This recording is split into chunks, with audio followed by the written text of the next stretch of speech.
The motivation for this anti-evolution position largely is the idea that science means God had nothing to do with it.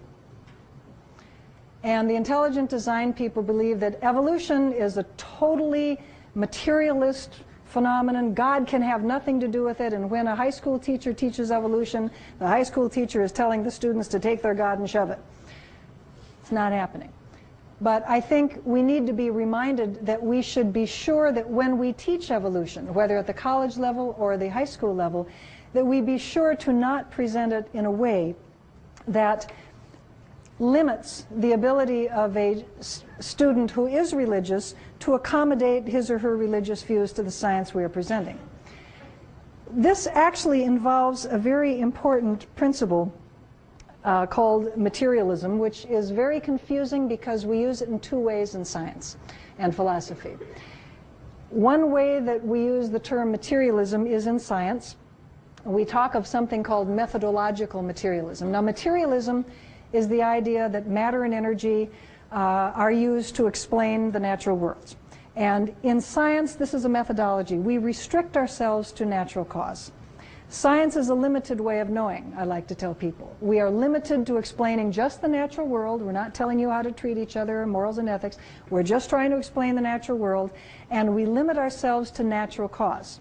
The reason we limit ourselves to natural cause, to methodological naturalism, is not because all scientists are atheists, because they aren't. The reason we limit ourselves to natural cause is because the essence of science is testing ideas against the natural world. Just because an idea sounds good doesn't mean you accept it. You have to test it. An essential part of testing, as you learned in 7th grade, is to hold constant certain variables so that you can see the effect of changes and see whether your explanation really is the one that explains the phenomenon you're trying to explain. You have to hold constant, we call that control, don't like that term, but holding constant certain variables is very important in being able to test a theory, test a hypothesis. If there is an omnipotent force in the universe, you cannot hold its actions constant. God, please don't act on these 2 cornfields. I want to make sure that it's the fertilizer that makes it grow. You can't put God in a test tube, right? You cannot test explanations involving supernatural cause, involving an omnipotent cause, because any outcome you get is compatible with the actions of that omnipotent cause. That's what omnipotence is all about. It's very useful. But because of that, because we can't test statements about God's actions, we just leave them out of science.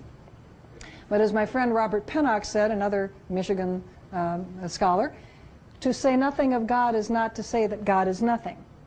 When we talk about cell division in biology, we don't say, here are the enzymes that cause the chromosomes to line up in the midline, and God had nothing to do with it. And here are the enzymes that form the spindle fibers, and God had nothing to do with it. And here are the enzymes that make the cell break apart, and God had nothing to do with it. Of course not. When we talk about evolution, we talk about the phylogenies, we talk about the tree of life, we talk about how bears and dogs had a common ancestor in the Miocene. We're not saying, and God had nothing to do with it, because we don't talk about God acting or not acting when we're wearing our scientist hat. If as a religious individual you want to believe that God wanted bears and dogs to emerge out of a common ancestor, there's nothing in science that's going to say you can't say that. But there's nothing in science that you can use to test that either. And it's not a scientific idea because it's not testable. Okay? That's methodological materialism or methodological naturalism. There's also something called philosophical materialism. This is a philosophical view, not a scientific view, that says matter and energy is it, folks. There is no God, there are no ancestor spirits, there's no supernatural whatsoever. Matter, energy, and their interactions is all that the universe is composed of. This is a philosophical view. It's held by a lot of people, but it is not a view that is compelled by science. Okay? I happen to hold that view, but I can't say that science proves that point of view. I have to say I hold that view because of my own particular background and what I think about reality. But a theist can look at the same empirical evidence that I look at, and given his particular philosophical view, see the hand of God and so forth. I don't. Science is an equal opportunity substratum for philosophy, okay? It does not compel either theism or disbelief or philosophical materialism. But there are a lot of scientists around who kind of get this mixed up, and the creationists love to quote these folks. Richard Dawkins, Dennett, William Provine. I'll give you an example from a Scientific American article by a friend of mine, Michael Shermer, who wrote, he was talking about the Gallup poll, a paltry 12% accept the standard scientific theory that human beings have developed over millions of years from less advanced forms of life, but God had no part in this process. Excuse me?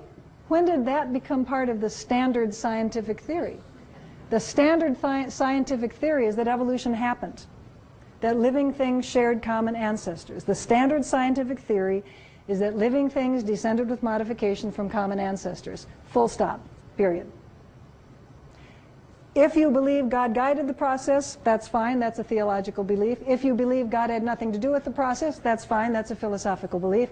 Neither are compelled by the scientific data. Michael is simply wrong when he says this. And the other scientists who make similar statements